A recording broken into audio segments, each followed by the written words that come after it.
Friends and welcome दोस्तों, विशेष ज्ञान के वीडियो सेशन में आपका स्वागत है। दोस्तों मैं आपके समक्ष फिर से उपस्थित हूँ एक नए वीडियो में नए टॉपिक के साथ। और दोस्तों आज का जो वीडियो का टॉपिक है ये हमारे effective handwriting for success series से रिलेटेड है। और इस सीरीज में और इस टॉपिक में जो मैं वीडियो अपडेट कर रहा हूँ या वीडियो जो अपलोड कर रहा हूँ उसका मेन पर्पस है हैंडराइटिंग के एक्सपेक्ट को समझाना और हैंडराइटिंग हमारे लाइफ में कैसे रोल प्ले करता है, क्या इसका इंपॉर्टेंस है, क्या इसका सिग्निफिकेंस है, उसको बताना। और किसी के व्यक्ति के हैंडराइटिंग को एनालाइज करके उसके बारे में हम कैसे उसकी पर्सनालिटी, उसके हेल्थ, उसके बिहेवियर के बारे में जान सकते हैं, उसको हम डिस्कस कर रहे हैं।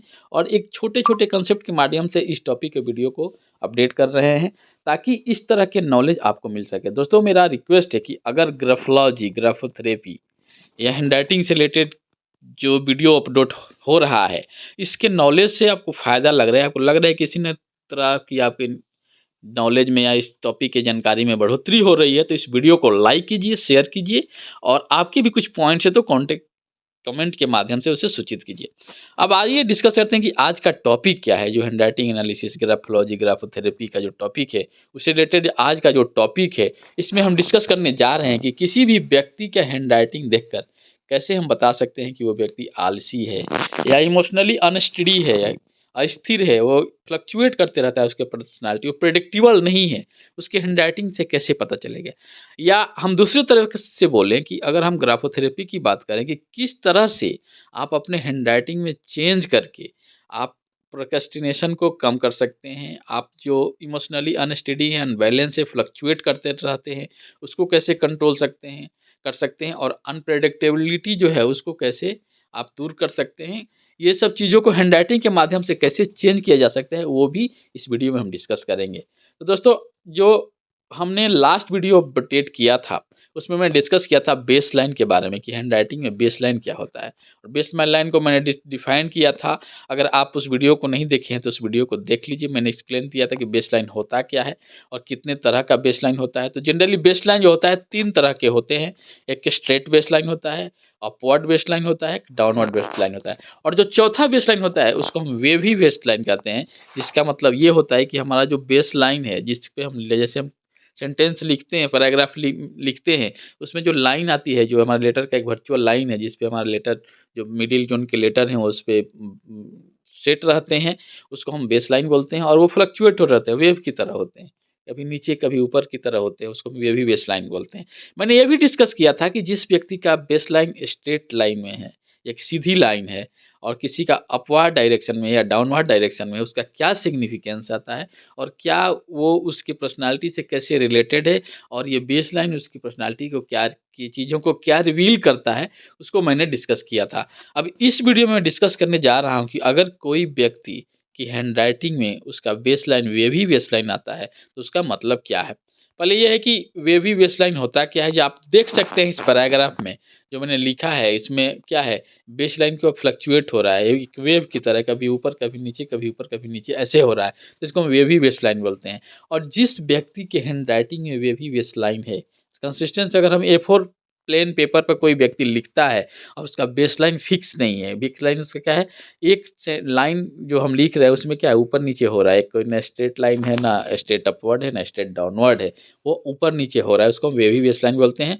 और इसका मतलब ये है कि वो व्यक्ति क्या इमोशनल रोलर कोस्टर की तरह होगा, कभी उसके कभी कभी बहुत दुखी दिखेगा, कभी बहुत खुशी में महसूस होगा, कभी कुछ फ्लक्चुएट करेगा। मतलब उसके क्या इमोशनली जो बिहेवियर है, इमोशंस जो है उसके क्या है फ्लक्चुएट करते रहते हैं, चेंज होते रहते हैं, वो क्या है आउट ऑफ बाउंड्स होता है।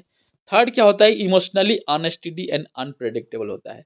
इमोशनल क्या है, इमोशनल बैलेंस नहीं होता है, अनस्टेडी होता है, उसको प्रेडिक्ट करना बहुत मुश्किल है क्योंकि फ्लक्चुएट की इमोशंस क्या है, उसके इमोशंस के चलते जो उसके फीलिंग होते हैं, उसके बिहेवियर होते हैं क्या है फ्लक्चुएट करते रहते हैं, वो अनप्रेडिक्टेबल है, उसको प्रेडिक्ट नहीं किया जाता है, कभी कुछ कर रहा है कभी कुछ कर रहा है, तो उसको क्या बोलते हैं, वो अनप्रेडिक्टेबल बोलते हैं। इस तरह से क्या है, इनडिसिप्लिन एंड प्रोक्रेस्टिनेशन। इनडिसिप्लिन का मतलब कि कोई काम उसके नियमित नहीं होगी, कभी कुछ कोई एक नियम डिसिप्लिन के साथ काम नहीं करेगा और उसके काम में क्या है आलसीपन है, वो काम को बहुत आलस की तरह करता है, कोई कर लेंगे बाद में कर लेंगे, कोई उनका टाइमिंग नहीं है, उसको क्या बोलते हैं, प्रोक्रेस्टिनेशन बोलते हैं। तो उसके जो काम करने के तौर तरीके हैं, उसकी टाइमिंग सही नहीं है, वो लेज़ी की तरह काम करता है। पाँचवा क्या है कि take more time to reach goal. जब आपके साथ प्रोक्रेस्टिनेशन होगा, आप किसी चीज़ को टालते रहोगे, तो आप अपने गोल पे सही समय पर नहीं पहुँच पाएँगे। तो वही रीज़न है कि वो ज़्यादा टाइम लेता है, और एक जो टाइम होना चाहिए एक्जीक्यूशन का, किसी भी एक्शन के कंप्लीट होने का, किसी भी टास्क के कंप्लीट होने का, एक पर्टिकुलर गोल के लिए, उसमें डिले हो जाती है। और लास्ट है कि not guided properly in childhood. ऐसा क्यों होता है? तो क्या होता है कि जब चाइल्डहुड में, बचपन में हम सही गाइडेंस हमको नहीं मिलता है, उसके चलते हम वेवी बेसलाइन हमारे राइटिंग में रिफ्लेक्ट करता है। और वेवी बेसलाइन होने के चलते ये जो 5-6 चीज़ें मैंने बताया कि emotionally roller coaster, out of bound, emotionally unsteady, unpredictable, indiscipline and procrastination, take more time to reach goal and not guided properly in childhood. ये क्या है? ये सब रीज़न है कि अगर आपके हैंडराइटिंग बेस में जो बेसलाइन है वो फिक्स नहीं है, वो एक फ्लक्चुएशन है, उसमें कभी ऊपर कभी नीचे, यानी वेव की तरह है। तो उसको हम क्या बोलते हैं? वेवी बेसलाइन बोलते हैं, उसके कारण है ये। दूसरा ये है कि आप अपने हैंडराइटिंग के माध्यम से कैसे इन चीज़ों को दूर करना चाहते हैं, उसके लिए आपको बेसलाइन पे क्या है, काम करना पड़ेगा। हैंडराइटिंग की प्रैक्टिस करनी पड़ेगी रेगुलरली, और रेगुलर प्रैक्टिस करके आप, एक समय आएगा जब आपके सबकॉन्शियसली आप जब राइट करोगे, हैंडराइटिंग लिखोगे, तो आपके जो बेसलाइन है वो वेवी नहीं होंगे, एक फिक्स बेसलाइन की तरह आएगा। मैं ला कई वीडियो जो हैंडराइटिंग से है उसमें बता रहा हूँ कि हैंडराइटिंग एनालिसिस यानी कि ग्राफोलॉजी क्या है, ईज़ीएस्ट वे है अपने बारे में जानने का। ये एक ऐसा सोर्स है जो आपके बारे में सब कुछ रिवील करता है। अगर आप चाहते हैं अपने बारे में जानना, आपका वीकनेस क्या है, आपका स्ट्रेंथ क्या है, अपॉर्च्युनिटी को कैसे देखते हैं, आपकी थिंकिंग कैसी है, आपकी बिहेवियर कैसी है, आपकी पर्सनैलिटी कैसी है, आपका हेल्थ कंडीशन क्या है, तो आप हैंडराइटिंग का एक सैंपल ए4 पेन पेपर पर लिखिए और इस ईमेल आईडी पर मेल कीजिए। फिर हम आपसे डिस्कस करेंगे कि फर्दर आपसे कैसे कनेक्ट होना है और क्या चीज़ें बतानी है।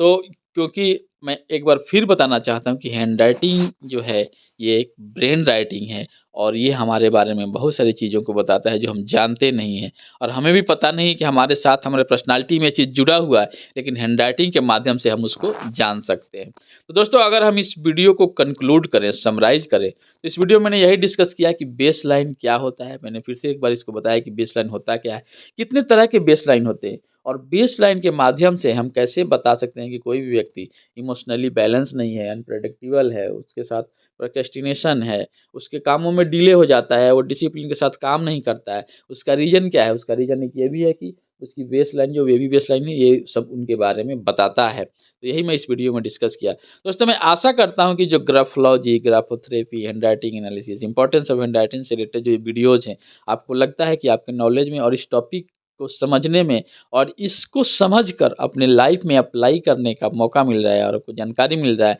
तो इस वीडियो को लाइक कीजिए, शेयर कीजिए, और चैनल को सब्सक्राइब नहीं किए हैं तो चैनल को सब्सक्राइब कर लीजिए, ताकि इस तरह के वीडियो जो हम रेगुलर वीकली बेसिस पे डालते रहते हैं, वो आपका इसका फ़ायदा मिल सके और आप इस नॉलेज को अर्जित कर पाएँ। दोस्तों, मिलते हैं आपसे फिर हम नए वीडियो में, नए टॉपिक के साथ। तब तक खुश रहिए, मुस्कुराते रहिए, अपने गोल के प्रति अग्रसर होकर काम कीजिए, ताकि आप अपने गोल को अचीव कर पाएँ। थैंक यू दोस्तों, मैं आशा करता हूँ कि आने वाला जो समय होगा आपके लिए बहुत इम्पोर्टेंट होगा और लाभदायक।